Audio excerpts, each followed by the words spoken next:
Good day, students. Welcome to the fourth week lesson of our subject Bar 211, Human Resource Management. In this lesson, we will focus our topics in Big Picture B, Unit Learning Outcome A. At the end of this unit, you are expected to know the process of recruitment. Before we go further, let's have first the key terms that we will be using as we go along the discussion. Walk-in applicant refers to an individual who does not apply through email or any online platform, rather comes into an office and submit an application to apply for a job. Employee turnover refers to the loss of employee in the workforce over time. This includes any form of employee departure, such as layoffs, terminations, resignations, transfer of location, retirements, or even deaths, according to Roeder 2019. Applicant, a person who seeks for a job. Applicant pool consists of individuals who showed interest in applying for the vacant position and are most likely qualified for the job. Candidates, applicants who are moved to the selection process.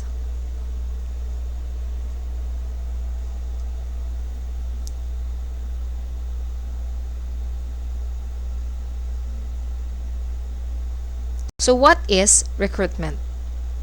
Recruitment is the process of finding and hiring the best qualified candidate for a job opening in a timely and cost-effective manner, according to Business Dictionary. So if you can still remember, class, in our previous discussion, we discussed the major purposes of manpower management. One is acquisition. And under acquisition, we had job analysis discussion. So, a job analysis is conducted to determine the responsibilities inherent in the position as well as the qualification to fulfill its responsibilities. Ibig sabihin, an HR needs to analyze first the job para alam niya kung ano yung responsibility na nandoon sa posisyon na yon at alam niya kung ano yung mga qualification na kailangan para matrabaho o magawa yung trabaho na yon. Now, after doing that, we have now the recruitment, the process of finding that person who has the qualification or sinasabi nating specification para magawa niya yung mga trabahong iyon. At pag sinabi nating finding and hiring the best qualified applicant or candidate to do that job, it could be inside the organization or within the organization or outside the organization. But please be mindful, class, that before conducting recruitment, the HR needs to ask permission first. No? They need to ask the approval of the top management for them to fill the vacant position. After that, they can now develop an applicant pool using either internal or external recruiting. So, yung sinabi natin kanina sa key term, an applicant pool is the one who shows interest in applying for the vacant position, but be mindful that they are more likely already qualified for the position. Also, be mindful of these things that an organization needs to hire the most qualified individual it can at the most competitive price. Ibig sabihin, it should be reasonable price. Hindi yung masyadong malaki yung gagastusin nila just to get that person for the job. Another, before an organization is able to hire an individual, it must locate qualified applicants who are looking for jobs, known as establishing an applicant pool. The success of the selection process lies on the appropriateness of the recruitment method. That's why the HR personnel really need to be careful in the conduct of this method. Exceptional job candidates cannot be chosen unless they are included in the applicant pool because, as what I have said, people in the applicant pool are more likely already qualified. Also, please bear in mind that in attracting skilled applicants, it requires recruiting and it is one of the HR manager's primary duties. In the era in which most organizations are focused on running the organization efficiently and effectively, recruiting the right person for the right job is a top priority. Kasi mahirap kung kukuha nga tayo ng qualified person. Meron siyang qualification pero hindi naman siya fit for that job, no? Meron siyang qualification, meron siyang experience, okay ang kanyang background, pero hindi man kanya ang pag-uugali. So still, it's not the best qualified applicant. Please take note of this, class, that we hire for attitude, but we train for the skills. Now, we have 4 processes in the recruitment. We have formulating a recruitment strategy, searching for job applicants, screening applicants, and maintaining an applicant pool. Now let's have the first process, which is the formulating of a recruiting strategy. Pag sinabi nating formulating a recruitment strategy, we need to bear in mind that we have 2 strategies to consider, the internal and external recruiting strategy. Internal, ibig sabihin sa loob ng organization. This is the use of promotion from within. And pag sinabi nating promotion, class, this is the reassignment of an employee to a higher job position. So, ibig sabihin, from a lower position, nag-increase, no, ang kanyang posisyon. So, na-promote siya, tumaas ang kanyang posisyon. Again, pag sinabi nating internal recruiting, we get people, no? Nag-hire tayo, nagpo-promote tayo, nag-a-assign tayo, nagre-reassign tayo ng employee from that current position to a higher job position. Meron naman siya mga advantages and disadvantages. Now, let's discuss first the advantages. The first one is it provides greater motivation for good performance. Kung ikaw ay isang empleyado na napili to be promoted or to get a higher position, you will be motivated, diba, to boost more of your performance kasi nga pag-iigihan mo, dati ito lang yung position mo, ngayon ikaw yung napili ng management to get that higher position, so you will strive more. Another, it provides greater promotion opportunities for present employees. So yung mga tao currently working inside the organization will have now the chance, will have now the opportunity to be promoted. So what will they have in their mind is that pag-iigihan ko ito, magpupursige ako na mag-work kasi the organization has this strategy that they promote their employees. Another advantage is that it improves morale and organizational loyalty. It same goes with having a motivation to do more on the job. And also, it promotes loyalty. No, ang mga empleyado, they will their morale will be boost and they will have loyalty to the organization since the organization acknowledges their performance kasi nga kumukuha sila ng new position or ng higher position from the employees within the organization.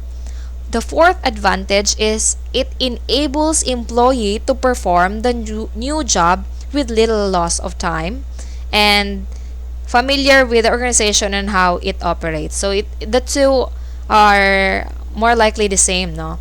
Pag kumukuha kasi tayo ng empleyado within the organization, so hindi na natin sila kailangang i-orient, hindi na natin sila kailangan ng i-train more, no? Ano yung culture natin inside the organization because they are already connected with us. So wala na silang time or hindi na masyadong mahaba yung time to adjust. They are already familiar with the organization.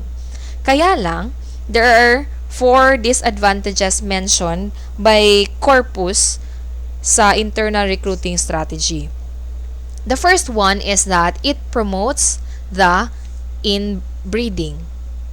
Pag sinabi nating inbreeding kasi, class, this occurs when an employee who is familiar with the organization continues to do the things the same. So, ibig sabihin, kung ano yung nakasanayan niya na-promote mo siya into a higher position, possible, ganun lang din ang gagawin niya. So, that is a disadvantage kasi wala kang makukuhang bagong ideas or idea. Then, another is it creates politician infighting and pressure to compete. Since nga the employees now have the opportunity to do more on their job, to perform well, so that the management can see that they are doing more of their job, magkakaroon ito ngayon ng infighting, ng pressure sa mga empleyado because they will think, ako yung deserving, kaya ko din yung promotion, kaya ko din magkaroon ng higher position, and so on. Another is it requires a strong management development program. Ito lang din. Kailangan talaga ng company, ng management, mag-require ng development program since nga the employee is already familiarized within the organization. So, kailangan niyang i-expand ang horizon ng empleyadong ipopromote niya. Bibigay ba siya ng training? Magkaroon ba siya ng other programs really to enhance the skills of that specific employee? And lastly, it creates a homogeneous workforce. So, same workforce kasi nga nanggaling din siya sa loob ng organization. While the other recruiting strategy is the external one. When we say external recruiting strategy, it is a strategy that uses external sources to get applicants, So, kumukuha tayo ng aplikante sa labas ng organization. It could be through job fairs, it could be like online platforms, it could be agencies and other things. You can search more in the internet. Now, we also have advantages and disadvantages for this. The first disadvantage or advantage is it provides new ideas and new insights. So, kabaliktaran nung kanina sa disadvantage ng internal, ngayon naman, advantage naman ito sa external. Kasi nga, hindi na stale ang kanyang ideas, but the new employee can provide new ideas and new insights since that new employee was not yet connected in the organization. So, makapagbibigay siya ngayon ng mga bagong opinion, mga bago niyang ideas na gusto niyang gawin sa organization. Another, it allows employee to make changes without having to please constituent groups. So, bato-bato sa langit, tamaan magmagalit. Meron talagang mga empleyado, especially those who are already familiar within the organization, who limits their opinion, who limits their idea, kasi nga ayaw nila na parang may nasasagasaan silang tao. Ayaw nila magbigay ng komento kasi natatakot sila na baka magkaroon ng infighting. Pero with this recruiting strategy, the new employee can actually voice out what he pleases to do since he or she is not yet acquainted with the group that she or he have. Another advantage is it does not change the present organizational hierarchy since nga galing siya sa labas. Then the disadvantages are, first, loss of time due to adjustment. So, since bago siya, kailangan niya pa magkaroon ng time, days, weeks, months to adjust the culture of the new organization he is connected with. Another, it destroys incentive if present employees to strive for promotion. So, kung kanina nabuboost yung moral kasi nga the organization acknowledges the performance of employees inside the organization, ngayon naman, kabaliktaran, kasi nga, they lose the employees are discouraged to strive more of their performance kasi wala namang promotion na nagaganap or yung kinuha ng organization is outside the company. So, iisipin ng mga empleyado na hindi na lang sila mag-strive more, hindi na lang sila mag-do more on their performance kasi nga, yun din naman, sa labas din naman kukuha pala ng i-hire yung company. Another disadvantage is that no information is available if the applicant can blend with the rest of the group. So, since bago siya sa company, during the time of adjustment, baka hindi niya ma-adapt kung ano yung culture, So, wala kasing available information na makakapredict tayo na kaya niya makipag-blend sa kung anong culture, so kung anong mga empleyado na meron na yung company na yon. Another recruitment process or recruitment plan is the searching for job applicants. So, after you decide what recruiting strategy you will employ, internal ba or external ba. Ngayon, magpo-proceed ka na sa searching for the job. Let's say, sa first strategy or sa first process is napili mong, okay, I will do external recruitment. No? Kukuha ako ng mga empleyado through social media. Magpo-post ako sa Facebook. Magpo-post ako sa LinkedIn. Magpo-post ako sa JobStreet and other online platform para makakuha ng empleyado. Now, you will going to have the searching for job applicants. So the applicant search may involve traditional recruiting methods or through the use of recruitment. Let's have first the traditional recruitment. So in the picture, as you can see, that is actually a newspaper. So before, yung uso kasi, yung mga company, they post their job openings in the magazine, in the newspapers, even they broadcast it in radio, no? Sometimes sa television. Those were the old ways na kung saan, no, ang mga empleyado or mga aspiring applicants rather, they look the posting or the job posting doon sa mga na-mention ko na mga methods or na mga platform. Kayo naman, meron tayong tinatawag na e-recruitment or electronic recruitment where the company uses the advantages of the social networking or social networking sites like LinkedIn, like Facebook, like JobStreet, and other online platforms na nakikita na natin ngayon. So, sa pag-search ng applicant, you need also to take consideration, no? Especially how to project, how to present the job para maging attractive sa ating mga applicants. The third process is the screening of applicants.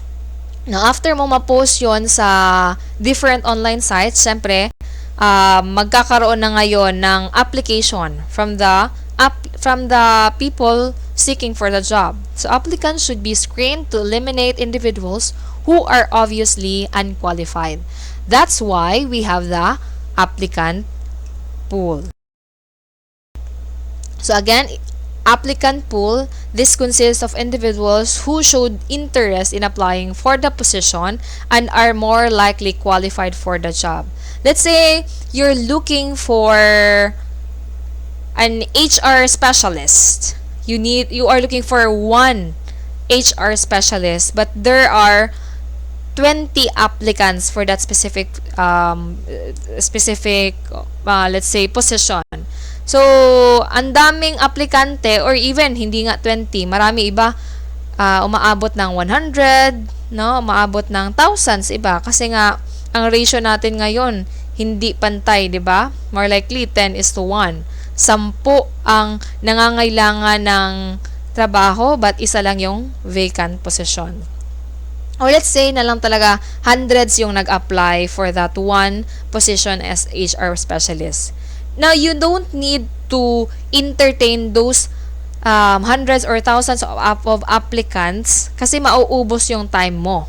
You will going to have your applicant pool. You're going to screen them over. We call it shortlisting. No? So, tatanggalin mo yung mga empleyado that are not qualified. Paano?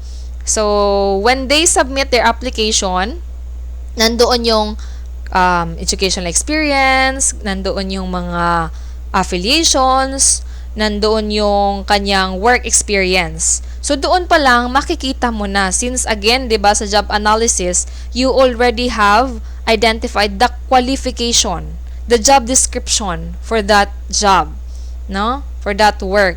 So, alam mo na kung ano at kung sino ang hahanapin mo. So, ang iba, let's say, HR specialist, pero meron pa ring mag-a-apply dyan na hindi talaga qualified. Let's say, graduate of other courses, no? Na hindi talaga related. Even ang kanyang work experience, hindi related sa hinahanap mo na tao. Pero still nga, sa panahon ngayon, ang hirap ng maghanap ng work, kaya kahit hindi related sa'yo, still, there are a lot of people who try to send their applications even though they know for themselves that they are not really qualified for the position. That's why you really need to screen the applicant, no? Those who are obviously unqualified. And the fourth one is the maintaining an applicant pool. So building relationship to those individuals who have expressed an interest in pursuing a job opening and who might be feasible candidate for the position. So paulit-ulit ko nang in-explain ang applicant pool, no. These are the employees who are or who showed interest in applying for the position and more likely qualified for the job. Now, why do we need to maintain the applicant pool? Kasi nga, they are already, those people, more likely qualified for the job. Now, in the future time, baka kailangan mo na naman ng mga empleyado, hindi ka na mahihirapan na maghanap pa ng empleyado since you already have these people who showed interest. What you need to do is just to maintain relationship with them, no? You need to others have this tracking, what you call that, tracking program software where they can track their applicants, those qualified applicants that they have, so that in the future time when they need a workforce, they can actually get those or that specific person from the applicant pool that they have. So if you wanted to know more about this lesson, you can have this references from Corpus, Crispina, Human Resource Management Rex Bookstore, and the two provided links. So thank you so much for listening to our discussion. I hope you learned something. If you have questions, do not forget to comment it in the box, or you may send me a private message. Again, if you like this video, if you have learned something from this video, please hit like, hit thumbs up, and also if you have not yet subscribed to my channel, kindly click the red button for you to be updated on our next lesson. Thank you so much for listening. God bless.